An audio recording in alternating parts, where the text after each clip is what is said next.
하나님께서 나를 도와주셨구나. 하나님이 나를 챙겨주고 하나님이 나를 후대해 주셨구나라고 고백할 수 있는 것입니다. 우리가 지금 룻기서를 살펴보고 있지 않습니까? 지난번에 어떤 말씀을 드렸냐면 하나님께서 그 은혜의 날개를 펼치시고 그 은혜의 날개 아래로 모이는 자들을 하나님께서 후대해 주시는 것, 챙겨주시는 것이죠. 도와주시는 것이죠. 하나님의 은혜의 날개 밖에 있으면 위험합니다. 그러나 하나님께서 그 은혜의 날개로 우리를 덮어주시면 거기에 참된 만족과 평안과 공급이 있다라는 것이죠. 잠시 한번 언급을 했지만 이 룻기를 시작할 때 엘리멜렉이라고 하는 사람이 등장합니다. 이름이 무슨 뜻이냐면 하나님은 나의 왕이시다. 참 좋은 고백이죠. 그러면 그 이름대로 살아가야 돼요. 항상 하나님은 나의 인생의 진정한 왕이시다라고 고백하면서 그 이름의 의미대로 살아가야 되는데 인생의 어려움을 만나지 않았습니까? 베들레헴 땅에, 유다 땅에 가뭄과 기근이 왔습니다. 여러분, 다른 곳은 기근이 일어나고 다른 것은 흉년이 있어도 베들레헴은 그렇지 말아야 됩니다. 왜냐하면 베들레헴은 그 마을 이름의 뜻이 떡집, 빵집입니다. 넉넉하고 기름지고 모든 곡식들이 잘 되는 그런 지역인데 그런 지역까지 지금 기근과 흉년 때문에 사람들이 힘들어합니다. 그런데 엘리멜렉은 자기 나름대로 생각을 하고 계획을 세웠습니다. 이거 힘들겠구나. 우리 가족이 버티면서 살기가 힘들겠구나. 자기 이름의 뜻은 하나님은 나의 왕 엘리멜렉인데 그 이름답지 않게 그 약속의 땅을 버리고 멀리, 그런데 그 멀리도 이방 땅, 그 모압 땅까지 가족을 데리고 가버렸습니다. 왜? 살기 힘드니까. 우리가 이해를 할 수 있습니다. 아마 여러분들 중에서도 먹고 살기 위해서 고향을 떠나고 또 살던 곳을 떠난 분들도 계실 것이고 또 그런 분들 중에 이곳까지 옥산 땅까지 오신 분도 계실 것입니다. 자, 여러분, 이것이 현실적으로 이해는 되지만 그래서 이 엘리멜렉은 그래, 우리가 이 땅에서 더 이상 살기 힘드니까 먼 곳으로 가자. 거기서 새로운 삶을 한번 도모해보자. 그 땅에서 우리가 평안을 누리고 그 땅에서 기근과 흉년을 면하면서 우리가 여러 가지 살아갈 힘들을 공급받자. 그렇게 생각을 했는지 모르겠습니다. 그러나 계획대로 되었습니까? 그렇지 않습니다. 먹고 살기 위해서 갔던 그 모압 땅에서 남편이 죽고 두 아들이 죽어버렸습니다. 그래서 이제 빈털터리로 이 유다 땅, 베들레헴 땅으로 다시 돌아온 나오미와 그를 따라온 모압 여인 며느리 룻의 이야기를 우리가 보고 있는 것입니다. 여러분, 엘리멜렉은 적어도 흔들리지 말았어야 됩니다.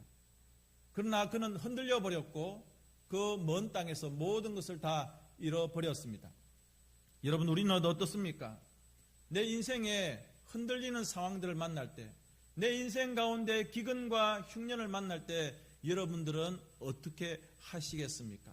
흔들리지 않는 믿음으로 굳건히 서서 하나님은 나의 왕이시다라고 하는 그런 고백, 하나님께서 나에게 결국은 평안을 주시고 하나님께서 결국은 나에게 공급해 주실 분이다. 그렇게 다짐하면서 이 믿음의 길들을 끝까지 달려갈 수 있는 우리 모두가 될 수 있기를 바랍니다. 그 하나님을 향한 믿음이, 그 하나님을 향한 사랑이 오늘 룻기에 나타나고 있는데 우리는 이것을 헤세드, 하나님의 은혜, 끝까지 우리를 후대하시는, 끝까지 우리를 챙기시는 하나님의 변함없는 사랑과 은혜를 헤세드라고 그렇게 말씀을 드렸습니다. 그리고 이 헤세드를 기억하고 마음에 담고 시어머니를 끝까지 붙쫓았던 이 룻의 이야기 우리가 살펴보고 있는데요. 첫 번째로는 이 보아스라고 하는 사람의 굉장히 깊은 배려심을 볼 수가 있습니다. 지난 주일 예배를 마치고 세림 형제에게 물었습니다. 세림 형제가 보았은 것 같다고. 그러니까 세림이가 고개를 흔들더니 여담이는 룻이 아닌데요, 이렇게 하면서 저의 모든 말씀을 이렇게 거부하는 그런 용기를 보았습니다. 자, 여러분, 룻이 먹고 살기 위해서 밭에 갔습니다. 뭐 우리 같으면 논이죠. 추수를 끝내고 이렇게 텅텅텅 비어가는 그곳에서 이삭을 주어야 됩니다. 그런데 성경은 우연히 한 밭에 이르렀는데 그 밭이 보아스의 밭이었고, 성경은 또 우연히 보아스가 다른 밭도 많은데 일 보고 오다가 우연히 그 밭에 갔다고 했습니다. 누가 일하는 곳에, 룻이 일하는 곳에, 룻이 열심히 죽고 있는 그 장면을 우연히 보았다고 했습니다. 여러분, 우리 눈에는, 그리고 성경에는 우연이라고 말하고 있지만 이것이 하나님의 섭리라고 우리는 믿고 있는 것이죠. 보아스는 그 죽고 있는 여인에게 이야기합니다. 내 밭에서, 내 논에서 마음껏 주어라. 주어갈 수 있도록 배려를 하는 것입니다. 여러분, 그런데 이렇게 이삭을 마음껏 주어갈 수 있도록 눈치 주면서 이렇게 타박하면서 주어야 되는 것이 아니라 마음껏 주울 수 있도록 해준 것도 고마운데, 오늘 보아스는 더 넘치는 배려와 사랑을 해주고 있는데, 첫 번째로 볼 수 있는 것은 같이 밥을 먹자는 겁니다. 14절에 보니까 식사할 때 이 주인이, 보아스가 이 일꾼들과 함께 식사를 합니다. 그런데 죽고 있는 그 룻에게 당신도 와서 우리랑 같이 먹자. 그리고 이 음식을 맛있게 먹을 수 있는 방법을 이야기합니다. 그 떡을 이 초에서 찍어서 먹어라. 이렇게 맛있게 먹을 수 있는 방법을 이야기해 줍니다. 우리나라에 처음 온 외국인들이 한국 음식, 코리안 바베큐 해가지고 쌈을 싸서 먹는데 잘 몰라요, 이분들은. 이게 상추하고 이렇게 고기가 있으면 도대체 이걸 어떻게 먹어야 되는지 잘 모르는 거예요. 그래서 고기 먹고 풀 보더니 뭐지 하고, 우리는 저렇게 먹으면 안 된다는 걸 너무 잘 알고 있어요. 쌈에다가 고기 올리고 파채 올리고 된장 바르고 마늘 올려가지고 올리고 해가지고 이걸 비워 먹는 게 아니고 어떻게 한 입에 입이 터지도록 집어 넣어가지고 화탁 씹어 먹어야 되는 거죠. 그런 것처럼, 침이 고이네요. 그런 것처럼 이 룻에게 너 이거 이렇게 먹어라고 친절하게 안내를 해줍니다. 그리고 룻이 그 사람들과 함께 먹어서 배가 부르도록, 그리고 남은 것도 챙겨주는 것이죠. 여러분, 일할 수 있게 해주는 것도 참 좋은 배려 아닙니까? 그런데 그 줍는 것 외에도 같이 식사 자리에 초청해서 먹는다. 여러분, 같이 밥 먹는 거, 이거 의미가 있습니다. 왜냐하면 그 사람과 친해지고 그 사람과 가까워지는 의미도 있지만, 나는 당신과 생명을 같이 한다, 이런 의미도 있는 것입니다. 그래서 우리가 밥 한번 합시다, 그냥 할 수 있는 말인데, 진짜 의미는 나는 당신과 더 깊은 생명의 관계를 같이 가지고 싶습니다, 그런 의미도 있는 겁니다. 자, 이제 그 보아스가 배려를 하죠. 그래서 보아스 옆에서 룻은 음식을 먹습니다. 더 맛있게, 넉넉하게. 15절에 보면은 이렇게 이야기합니다. 같이 일하는 그 사람들에게 명령을 합니다. 저 여인이 죽을 수 있도록 하고 꾸짖거나 책망하지 말라고, 잔소리하지 말라는 겁니다. 일하는 사람들 옆에서 이렇게 자꾸 뭐가 움직이면 싫지요.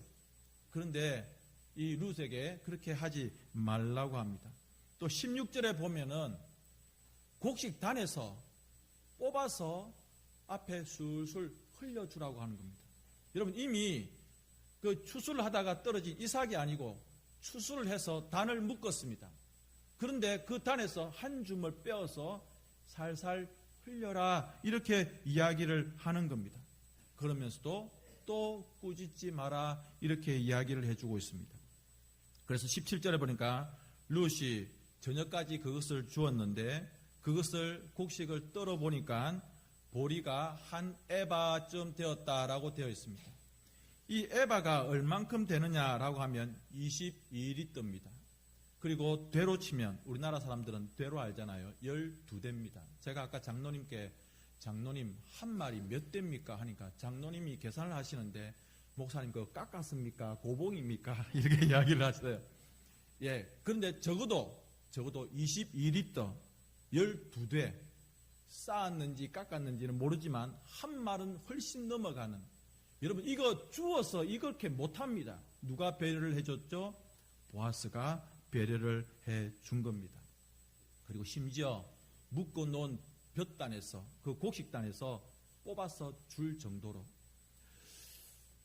제가 고향이 기장이라고 했지 않습니까? 어릴 적 기장에서 이제 이모 집에서 전화가 옵니다. 멸치를 턴다. 대변 바다에서 멸치 터는 일이 벌어지면 어머니가 저와 동생들에게 바켓스를 하나 주면서 종가봐 동생들과 함께 가서 대변 바다에서 멸치 좀 주워와라 이렇게 합니다. 여러분들은 기억을 하실지 모르겠습니다. 혹시 그 현장을 옛날에 본 분이 계실지 모르겠습니다. 바닷가에 멸치 터는 배들이 쫙 있고 그 억센 바닷가 아저씨들이 멸치를 틉니다. 히야차이야 히야차이야 히야차이야 히야차 하면 멸치가 막 물론 이제 그 밑에 떨어져야 되죠. 그런데 이게 틀면은 막 사방으로 튑니다. 그래서 뭐 빨간 멸치, 하얀 멸치, 찢어진 멸치가 막 날아다니는데 동생과 열심히 줍는데 근데 그 떨어진 것들을 줍는 다른 사람들과 경쟁을 해야 돼요. 날아가면 그 날아가는 멸치가 떨어질 방향을 향해서 열심히 가가지고 탁 주워야 돼요. 안 그러면 다른 사람이 주워가요. 한 바게스를 못 주워요. 그런데 그렇게 하다가 옆에 눈길을 탁 주면 그물 옆에서 어떤 아줌마가 아주 편하게 안 돌아다닙니다. 안 뛰어다녀요. 그 그물에 있는 멸치들 다 못 털거든요. 그리고 날아가는 것들은 신경도 안 쓰고 그 그물 이제 그 아저씨들이 히야차야 해가지고 딱 옆에 이렇게 자꾸 쌓이면 그 옆에서 멸치를 탁탁 줍는 아줌마가 있는데 너무 부러워요. 무슨 특혜입니까? 우리는 막 땅에 떨어진 거 줍고 막 터진 거 줍고 하는데 그 그물에 걸려있는 남아있는 그 멸치들 아주 편하게 금방 이만큼. 여러분 지금 룻이 그런 특혜를 받고 있는 겁니다. 실실 흘려줘라. 실실 줘라. 이렇게 이야기를 하는 거죠. 땅에서 주운 것으로는 굉장히 많은 양입니다. 자, 두 번째 살펴봅시다. 룻은 신실했어요. 그가 아침부터 아마 일찍 나왔을 거예요. 그리고 어머님께 잠시 간 것 말고는 계속해서 이삭을 주었는데 아까 말씀드렸지 않습니까? 여러분 이 주운 곡식이 12대가 된다고 하는 것은 엄청난 양입니다. 우리 학생들과 청년들은 잘 모를 수 있는데 여러분 이게 뭐냐면 룻 스스로도 굉장히 신실했고 하나님께서는 그렇게 열심히 일하고 있는 성실한 룻에게 넘치도록 12대나 되는 한 에바의 엄청난 곡식들을 줄 수 있도록 당분간 먹고 살 수 있는 그런 곡식들을 주신 것입니다. 여기에 하나님의 숨어있는 사랑, 헤세드가 숨어 있는 것입니다. 신약성경 에베소서 2장에 보면 긍휼에 풍성하신 하나님이 큰 사랑으로 우리를 살리셨다. 이게 헤세드 아닙니까? 3장 18절과 19절에 보면은 그 하나님의 그 넘치는 사랑의 너비와 깊이와 그리고 길이와 높이를 깨달아 알아야 된다. 그리고 그 사랑이 그 헤세드의 사랑이 너희들에게 충만하기를 원한다. 그렇게 말씀하고 있는 것입니다. 성도님 여러분, 그 크신 하나님의 사랑 말로도 형용 못하네. 이 고백이, 이 찬양이 우리의 삶에 정말 진하게 나타나야 됩니다. 우리가 어릴 적에 불렀던 주일학교 찬송 중에서 깊고도 넓고도 깊고 넓은 샘물 흐르네 뭐 이런 찬양이 있었습니다. 그게 그냥 시냇물 이야기, 냇물 이야기가 아닙니다. 하나님의 사랑이 얼마나 깊고 넓고 그리고 그 너비와 높이가 얼마나 큰가라고 하는 것을 알려주는 찬양이었던 것 같습니다. 하나님의 넘치는 사랑, 넘치는 은혜, 그것에 대해서 분명하게 보여주는 신약 성경의 말씀이 있는데 따라서 하겠습니다. 탕자 이야기. 여러분, 돌아온 탕자 우리가 너무 잘 알고 있습니다. 그런데 한번 이렇게 생각해 보십시다. 그 아들이 돌아왔습니다. 재산 다 탕진하고, 그래서 아버지가 잘 왔다. 어이구, 내 아들. 그래서 신을 신겨주고 반지를 끼워주고 이렇게 또 아들을 원래 자리로 회복시켜 주었습니다. 근데 이 아들이, 제가 지어낸 이야기입니다. 뭐 한 1년쯤 있다가 다시 또 바람이 들어간 거예요. 그게 아버지 보고, 아버지 돈 다시 주세요. 그래서 아버지가 왜 그러냐고, 뭐 부족한 게 있냐고, 그냥 집이 싫어요. 그래서 아버지에게 다시 재산을 다시 받아가지고 다시 외국에 가서 살다가 또 옛날 버릇, 도박하고 술집에 아가씨들한테 막 돈 주면서 막 그렇게 살다가 또 거지꼴이 되었습니다. 다시 돌아옵니다. 이제는 아버지가 용서해 줘야 됩니까? 아니면 이 아들을 물리쳐야 됩니까? 여러분, 이 탕자의 이야기에서 하나님께서 주시는 말씀인 의미는 뭐냐면, 그래도 아버지는 그 아들을 용납해주고 받아주신다는 겁니다. 왜 이렇게 아들을, 왜 이렇게 탕자 같은 우리들을 이렇게 끝까지 품어주시고 용서해주시고 다시 회복시켜 주시는가? 하나님께의 사랑은 왜 이렇게 넘치도록 풍성한가? 이 탕자의 이야기를 통해서 우리에게 주시는 교훈은 뭐냐면요, 너희들 아버지에 대해서, 하나님에 대해서 인색한 마음 가지지 말아라. 우리는 우리 육체의 아버지 또는 주변의 어른들에 대해서 인색하게 판단할 때가 있습니다. 우리 아버지는 그런 분이야. 우리 엄마는 그런 분이야. 그런데 여러분, 육신의 아버지와 어머니는 그럴지 모르지만 우리 하나님은 그렇지 않은 거예요. 그래서 우리가 괜히 내를 낳아주신 어머니와 아버지와 비슷하게 생각하면서 우리 아빠는 원래 그런 사람이야, 우리 엄마는 그런 사람이야, 인색해, 나에 대해서 아주 그런 착각을, 그런 오해를 하나님께 가지지 말라는 겁니다. 두 번째로는 너희들이 그렇게 용서를 받고 그렇게 하나님께 사랑을 받았으니, 은혜를 받았으니 너희도 어떻게 다른 사람들에게 베풀고 용서하고 살아라. 그 말씀을 탕자의 이야기에서 우리가 받을 수가 있는 것입니다. 성도님 여러분, 누군가에게 베풀어 주시고 나누어 주십시오. 왜? 우리는 이미 헤세드의 하나님을 경험하지 않았습니까? 그 하나님의 놀라우신 은혜와 용서를 경험한 우리가 그 은혜를 나누어 줄 수 있어야 되겠습니다. 자, 세 번째로 이제 그 시어머니 나오미가 자초지종을 딱 듣습니다. 아니, 며느리가 오는데 뭐 굉장히 많이 들고 오는 거예요. 아이고, 아가, 이게 뭐고? 그러니까 이 며느리가 이야기를 합니다. 어머님, 제가 갔는데요, 그 밭이 보아스라고 하는 사람의 밭인데요, 제가 줍고 있는데 그냥 뭐 눈에 막 이삭들이 막 너무 많아서 제가 줍는 선에서 열심히 했는데 이렇게 12대나 거뒀고요. 심지어 그 아저씨가 저보고 같이 밥 먹자고 해서 밥도 먹었고요. 주변에서 그 일하는 다른 여자들이나 일하는 남자들이 나한테 아무 소리도 못하고 너무 나를 챙겨주던데요. 누구라고? 보아스요. 보아스? 그 사람 우리와 가까운 친척인데. 여러분, 가까운 친척이라고 무조건 도와주는 것 아니지 않습니까? 그런데 이스라엘은 내 친족 중에 누군가가 하나님께서 주신 땅을 여러 가지 이유 때문에 팔거나 잃어버리거나 그렇게 땅을 잃어버렸을 때 가까운 친척 중에 그 잃어버린 사람의 땅을 다시 회복시켜주는 고엘이라고 하는 그런 하나님의 법이 있습니다. 이것을 기업을 물어준다라고 하는 거죠. 여러분, 우리가 살면서 가까운 친척이 돈을 잃고 망했을 때 누가 도와줍니까? 도와줄 수 있기는 있어요. 의무감은 아니에요. 그런데 성경에서는 의무적으로 너의 형제, 너의 친족이 땅을 잃어버렸거든. 땅은 중요하거든.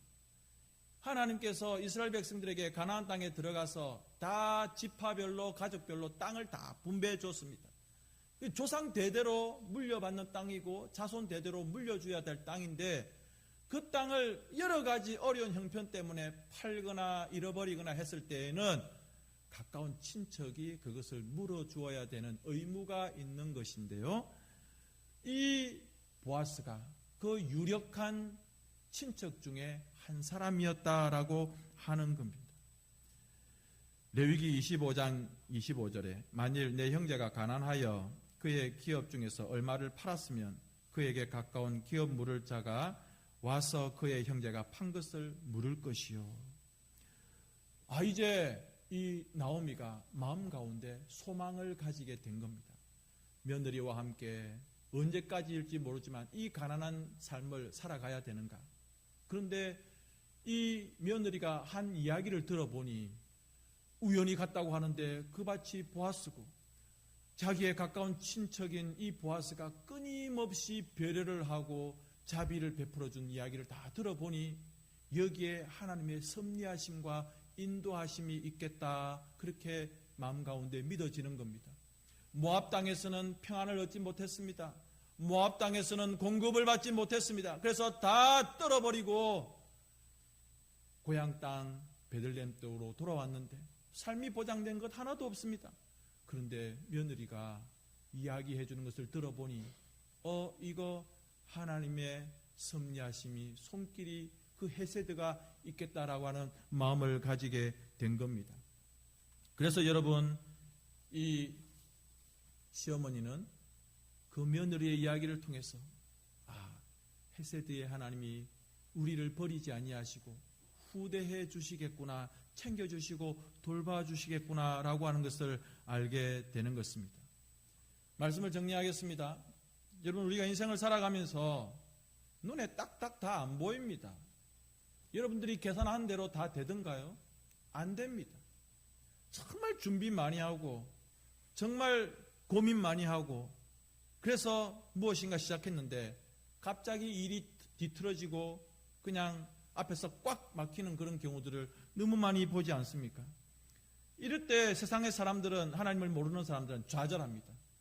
재수가 없다고 하고, 그래서 다른 방법들, 인간적이고 세상적인 그런 방법들을 찾아보기도 합니다. 그러나 우리는 하나님을 믿는 사람들이고 하나님께 소망을 두는 헤세드를 경험한 사람, 하나님의 자비와 은혜를 경험했던 사람, 내 인생길 동안 하나님 한 번도 나를 실망시킨 적 없으시고 나의 인생 걸음을 지금까지 인도해 주신 그 하나님이 나의 마지막 걸음의 그 순간까지도 도와주실 것이라고 믿고 하나님 나를 도와주십시오, 그렇게 소망을 가지게 되는 겁니다. 하나님 말씀에 순종하시고 끝까지 인도하심을 끝까지 받으시기 바랍니다. 중간에 멈추지 마십시오. 나오미는 기대와 소망을 가지는 것입니다. 하나님께서 시작하시는구나. 우리를 위해서 평안과 공급을 예비하고 계시는구나. 출애굽기 20장 6절 말씀 같이 한번 읽고 마치겠습니다. 시작. 나를 사랑하고 내 계명을 지키는 자에게는 천대까지 은혜를 베푸느니라. 아멘. 여러분, 하나님의 그 헤세드의 사랑, 후대하심, 내가 너 챙겨줄게, 내가 돌봐줄게, 아주 두툼하게 넉넉하게 너를 챙겨줄게, 너가 나의 계명과 말씀에 순종하면 너뿐만 아니라 너의 자손뿐만 아니라 너의 자손 천대까지 내가 복을 줄게 라고 출애굽기서에 분명히 약속하고 계십니다. 이 자리에 계시는 우리 중고등부 학생 청년 여러분, 그리고 젊은 청년 회원들과 우리 모든 성도님 여러분, 우리의 인생길 가운데 하나님께서 반드시 후대하십니다. 우리가 그 말씀에 순종하고 하나님을 진정으로 왕으로 고백하시고 살아가시면 하나님은 후대하시는 분, 챙겨주고 도와주고 헤세드의 사랑으로 끊임없이 우리의 길들을 예비해 주셔서 도와주시는 분이심을 믿으시는 우리 모두가 될 수 있기를 우리 예수님의 이름으로 축복합니다. 함께 소리내어 기도하십시다. 하나님, 룻에게 그리고 나오미에게 그치지 않는 은혜를 주신 것처럼 나에게도 그치지 않는 헤세드의 그 자비와 은혜를 베풀어 주시고 우리 자녀들에게, 우리 손자 손녀들에게, 이 자리에 함께한 우리 모든 믿음의 가족들에게 베풀어 주시옵소서. 다 같이 한번 소리내어 기도합시다. 우리 아버지 하나님 감사